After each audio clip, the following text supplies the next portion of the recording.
Welcome, everyone. This is a really important presentation that you're about to watch. It's about the LCI Communities of Practice. We're going to have Denise Erminger with the Lean Construction Institute, Catherine Copeland of Merck, and Larry Cormichael of Cormichael Consulting Services. I'll speak to you.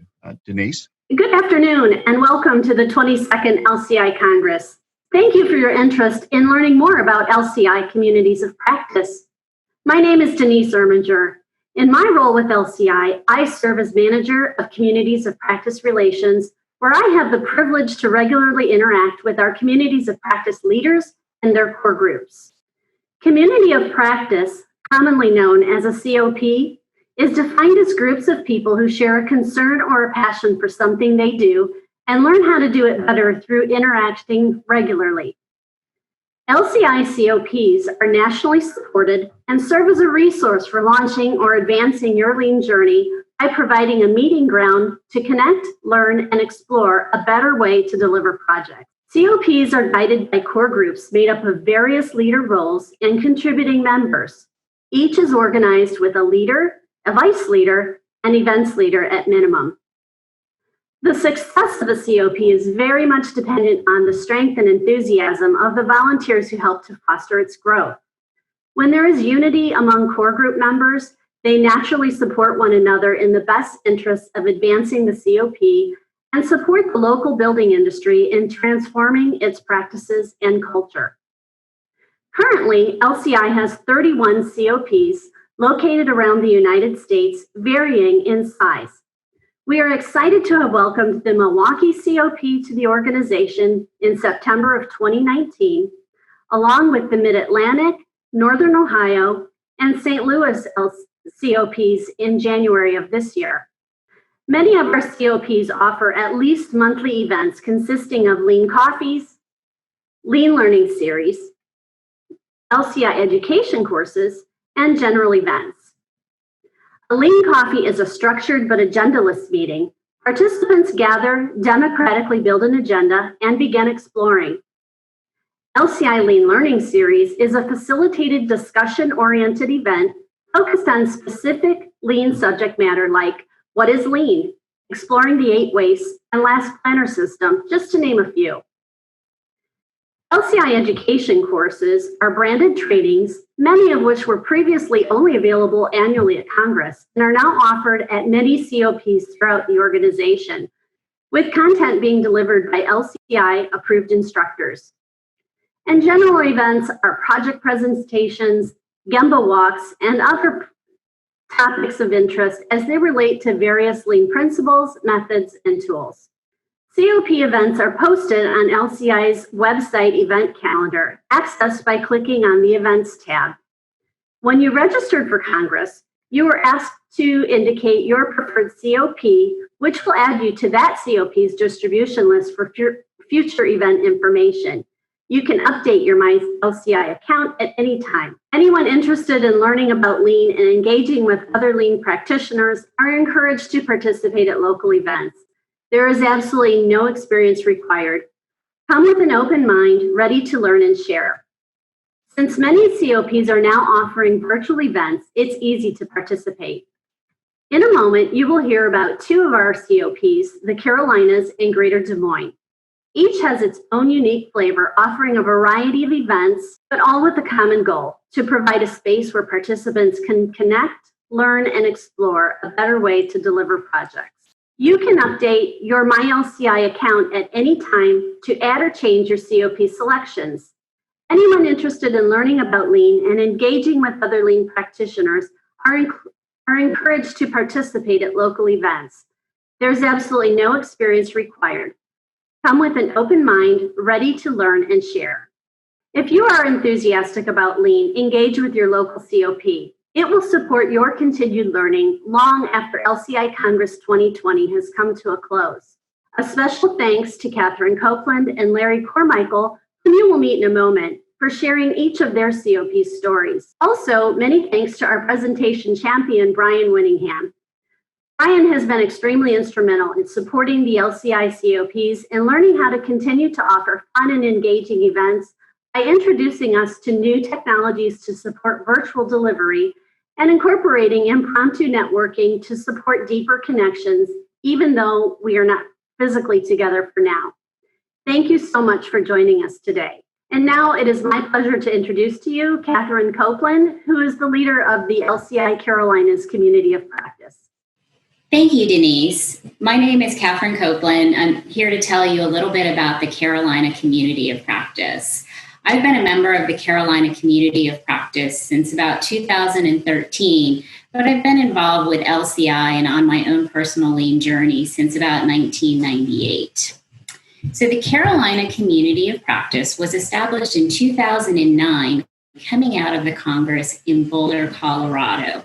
A group of people got very excited about accelerating their learning through Congress and then taking it back and expanding it throughout the Carolinas in the upcoming year.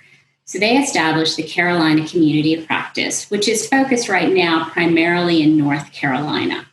One of the unique aspects of our community of practice is that we serve two distinct geographic areas. We have a group of people that are based in the Raleigh-Durham area, and then we also have a group of members that are based in Charlotte. Those two areas are about 3 hours apart, so it creates some challenges to create events that are accessible to all of our members. The way that we've handled this early on when we were a smaller COP is that we would alternate our general events between our Charlotte venue and our Raleigh area. And then 2 or 3 times a year, we would have a full day or a half day educational event midway between in Winston-Salem or Greensboro. And that allowed the educational events to be accessible to the entire COP membership.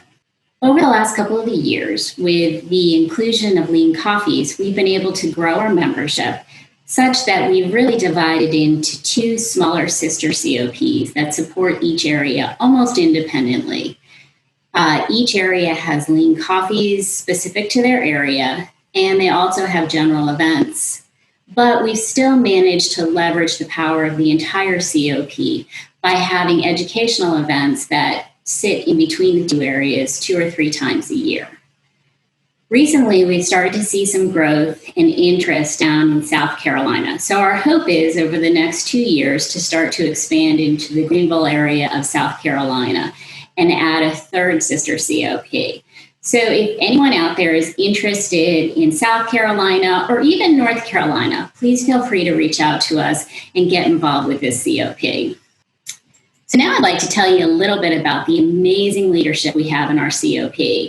I mentioned that we were started in 2009. David Kraft, who is still on our COP leadership group, was really one of the founding members. He came back from the 2009 Congress, very excited.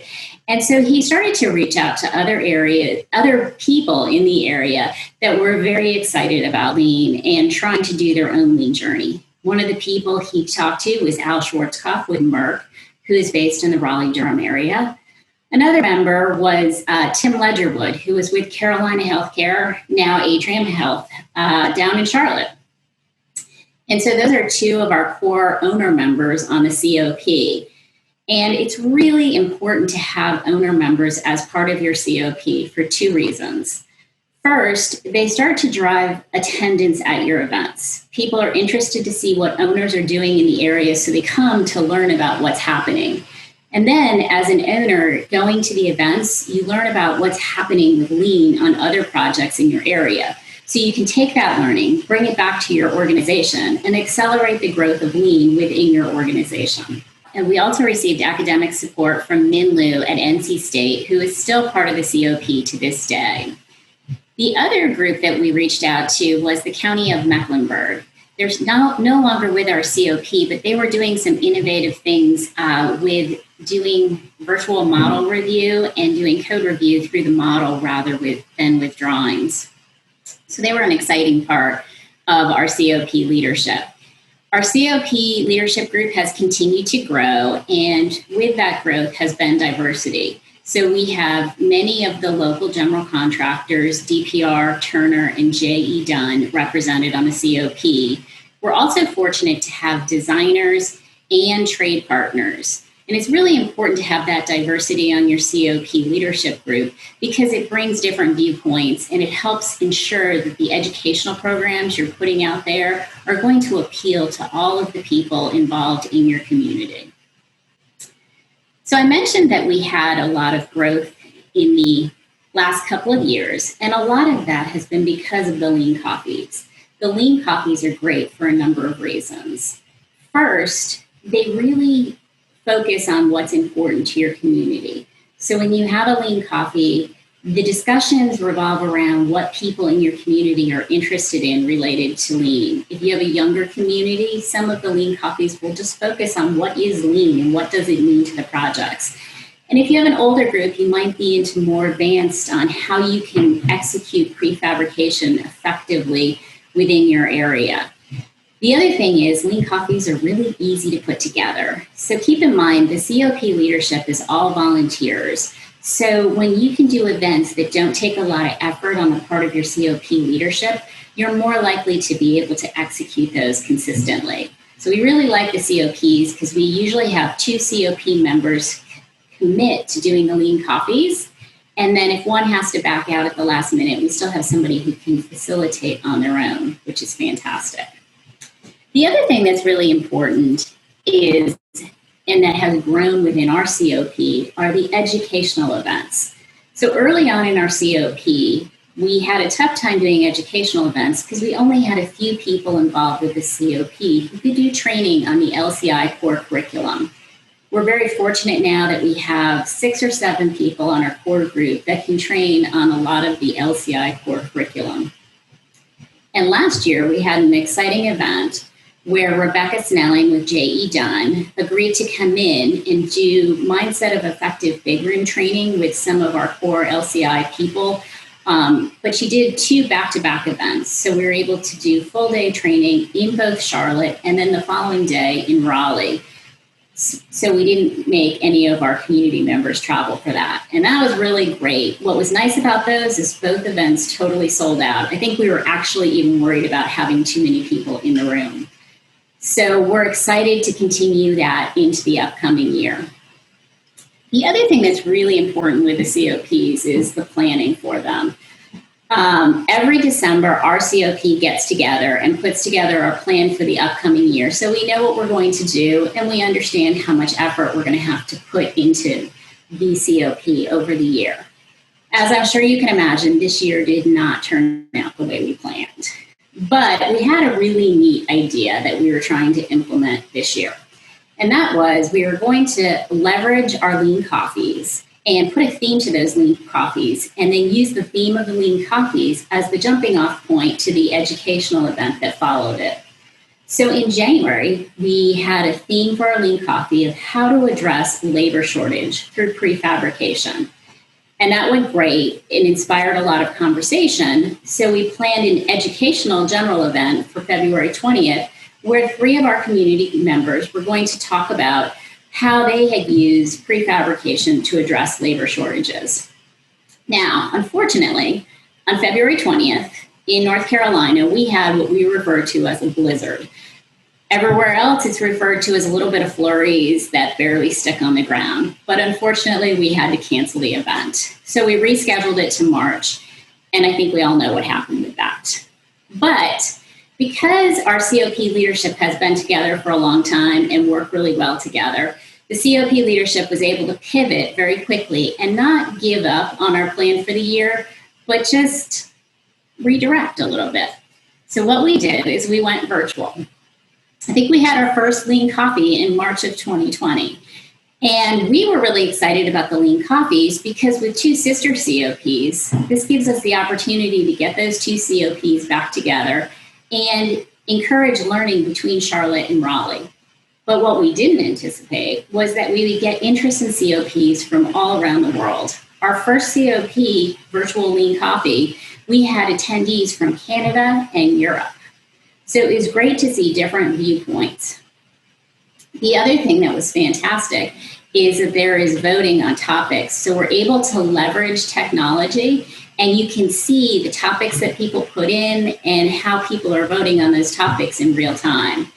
The thing I love most about the virtual lean coffees, though, is the breakout rooms.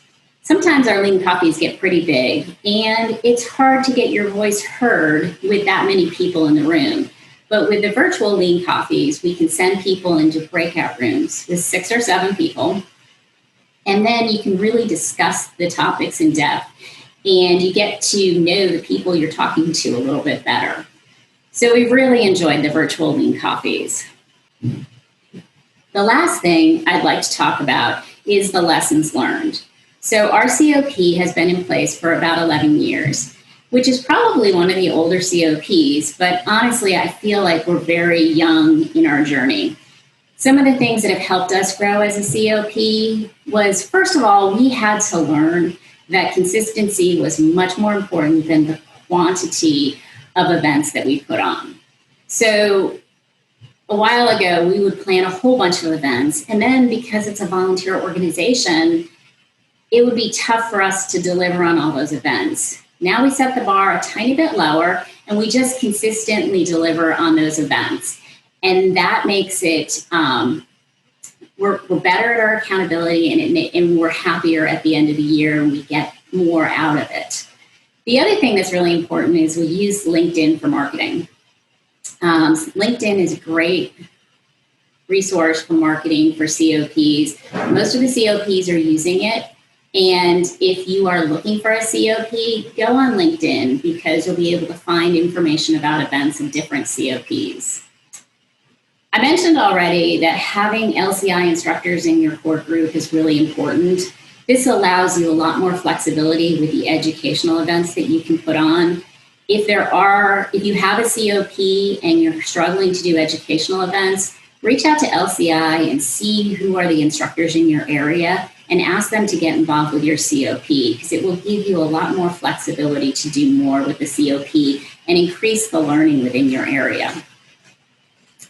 Our annual COP planning event is absolutely key. We usually make it a lot of fun, and sometimes we try and go down to Pinehurst and just enjoy the time together. But doing that planning ahead of time, getting information from our lean coffees and understanding what our community needs is a great way to make sure that your year goes well. It doesn't always go well, but it's a great way to start the year, and you can always adjust from that plan. And then the most important thing is that you leverage your local projects that are implementing lean. Our best events have been when we've brought teams in that are executing lean on a project, or we go out to those projects. People are always interested to see what's happening and to talk to people that are really doing this stuff. So if you come out of Congress and you're very excited about lean and you're trying to figure out the best way to keep learning and keep growing, I encourage you to get involved with your local COP. If you have any questions for me, please feel free to place them in the chat box and I will try and answer them towards the end of the presentation. And with that, I'm going to go ahead and turn it over to Larry Cormichael with the Greater Des Moines Community of Practice. Thank you. Hello and welcome from the Greater Des Moines Community of Practice. My name is Larry Cormichael, and starting as the new leader of our community practice for the next 2 years, I'd like to introduce our community practice, which is only 2 years old, and share our insights and how we started our community of practice. We're located in the Greater Des Moines, Iowa metropolitan area. We have found that people will attend in person from 60 to 70 miles away, with the majority of the attendees at our meetings arriving in person from probably a half hour to an hour drive away. We began our community of practice when we held our first organizational meeting in November of 2017, and by March of 2018, we began to hold our monthly lean coffee meetings to start out. And after a really successful run of 6 months, by September of 2018, LCI recognized us as a legitimate community of practice, and we've moved forward from there to grow that over the next 2 years. We started out with a small leadership team for our community of practice, with a leader, a vice leader, and an events leader, with other members filling in to supply support. So we have construction manager, general contractor representatives with Hy-Vee Construction and the Whites Company. a lean consultant and educator myself. I, a year ago, retired from Iowa State University teaching lean practices there. We have an electrical trade partner with Interstates Electric out of Sioux Center, Iowa, with a Des Moines office, a mechanical trade partner, the Baker Group out of Ankeny, which is just on the northeast corner of Des Moines. We added an owner's representative with the retailer in groceries and merchandise, Hy-Vee, and that representative is a registered architect and works for their in-house design group. And this fall, we have added a student representative from Iowa State University's construction engineering program to bring the students in to our community of practice. We started out as a young community of practice with lean coffees, and we held several of those, had great attendance because people were curious about lean practices. Many of the major builders in central Iowa had been using lean practices for up to a decade or longer. The medium-sized firms decided we need to get on the lean bandwagon, so to speak, and started attending our meetings. And with those meetings, we found people were asking at the end in feedback, which we asked for, can we have some workshops? We need some topics. We need some introduction to lean principles. And we also asked, would people be willing to do job site tours and share their lean practices on their active projects? Our first job site tour where this was shown was in these photos.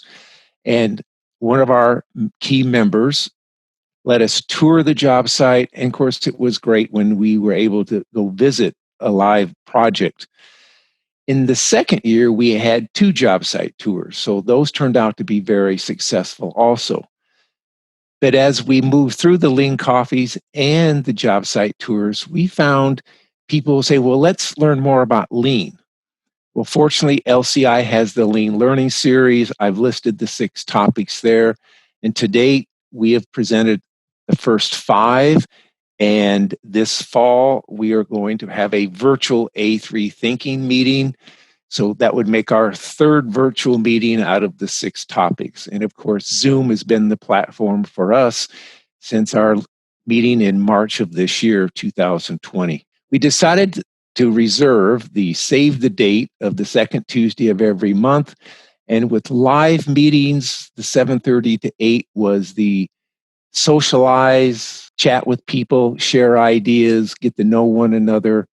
And Zoom has eliminated that. And that has been a downside to the Zoom meetings because those just run 8 a.m. to 9 a.m. Now, we found after several months of lean coffees in our first year, we needed to start alternating the lean coffees to every other month with either a topic presentation in between or a job site tour or a project presentation in the live classroom as shown here. Then with more feedback in our second year, the lean coffees became less popular and they wanted more content. So our lean coffees became approximately every 3rd month or every quarter. Now, to make the lean coffee interesting, we would have it follow either a project presentation or a technical presentation. So the lean coffee had a theme. So people could come in knowing in advance what's the theme of the lean coffee and be prepared to participate. And that has worked much better for us. So there are some downsides to the virtual meetings, but we've made them work for our lean coffees. So what have we done besides the Lean Learning Series? We've had a Last Planner System workshop. We've even held a lean exercise called the Parade of Trades.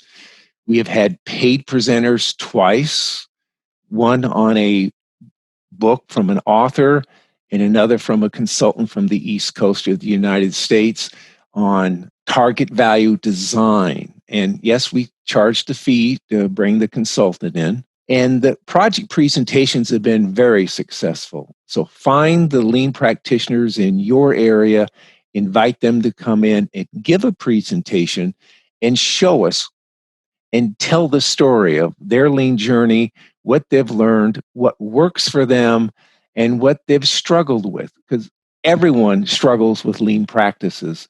I've yet to see a team that says they're still working on buy-in with the trades. And this fall, we are trying a live streaming virtual job site tour. And I don't know if live's going to work with the bandwidth issues, but we're going to try it on a large data center project in the greater Des Moines area. You would think a data center would have a lot of bandwidth, but not yet. So what have we learned? I'll go through these quickly. To build interest, we initially ask our core group leaders, share your contact list. And that gave us about 400 to 500 contacts. And then about a year in, we said, let's really dig through our contact list. And we merged all those together and came up with about a legitimate list of about 1,000 email contacts. Now, the Whites Company did us a favor and they sponsored an RSVP email broadcast to this list so that we could get our advertising, our marketing out to more people. And then in addition to that, the LCI system also sends out an invitation. So between the two, it really helped increase our interest in our events. Very early on, one of our core members said, we need to obtain feedback. In other words, lean is continuous learning. And we created a 2-page feedback form, which I'm very willing to share with any community of practice. So we asked a few questions, and then as we were building our community of practice, we wanted to know what our members, our clients, wanted to learn about. So you'll see on the bottom half of page 1 of the feedback form, many lean topics. And going on to page number 2, that list continued. And that feedback in our first year helped us decide what topics and when, as we planned a year in advance with our presentations. Of course, we asked for plus delta feedback in this form. And I think one of the most important questions is shown at the bottom of our form is, are you willing to present at our community of practice? Are you willing to share your lean practices on your project? Are you willing to come in and do a live presentation? Or will you really help us and sponsor a job site tour where the focus is how do you practice lean on your active projects? This question early in our feedback form generated presenters for our first 2 years. One field trip, one job site tour in 2018, and 2 job site tours in our second year. This has helped us design and fashion our agenda and our schedule so that our members will show up because this is what they ask for. Now, LinkedIn is something we added about a year into our community of practice. This is one of my postings, and this one is my all-star. It obtained over 1,100 viewings, and we had great attendance on the noted topic. I briefly tried Facebook with our group, and since it's so personal for most people, that was immediately discontinued. So, as was mentioned earlier, I believe that LinkedIn is the way to connect and leverage everyone's professional connections. It has sure worked well for our community of practice. The live meetings are in Zoom like everyone else. We transitioned to the virtual lean coffees. We've used Miro once. I have looked at the Miro product to be used in conjunction. Breakout rooms were a great addition to making our meetings effective and connecting more people. We have had the challenge of recording who shows up by name. We have the sign up list from LCI, but who actually attends? So if I'm presenting in a virtual meeting, we have another one of our core group leaders take attendance to see who's there because we want to stay connected to these individuals. And we're also tracking how well our attendance has moved forward. We have tried one paid attendance on a virtual Zoom meeting. Attendance went down, so we went back to free attendance on Zoom, and we'll need to explore that further in the near future. So where are we headed? We hope to have more corporate sponsors, add more workshops on lean tools, which will be paid and will last more than an hour, expand our reach to owners and designers, partner with local AIA and DBIA chapters. We're partnering with students in construction engineering program at Iowa State, where I taught for 17 years as a teaching professor. and we'll offer them some of our lean presentations. And we want more trade partners. We want more of the subcontractors, specialty contractors involved in our community of practice. Our tagline for our community of practice is connect, share, learn. We want to connect lean practitioners. We want them to share their journey, and we want to learn from one another and learn new lean skills. Be sure that you ask questions in the chat. I'll be answering those. There's my contact information, and I'd like to thank LCI for the opportunity to present on our very young community of practice and what we have accomplished in the first 2 years. This is the contact information for all 4 of us in today's presentation, so feel free to drop us an email if you can't ask us a question in chat. I want to thank LCI for allowing us to share. And in the spirit of continuous improvement, we'd like to remind you to complete this session survey in the Congress app. We look forward to receiving your feedback. And please vote for us. The highest rated presenters will be recognized. So that's my only plug. And thank you for attending today's presentation. Enjoy the rest of the virtual 22nd Annual LCI Congress. I want to thank everybody for attending today, and be sure and get your questions into the chat. We're going to hang around for the next 5 minutes or so and answer as many of these as we can. Thank you again.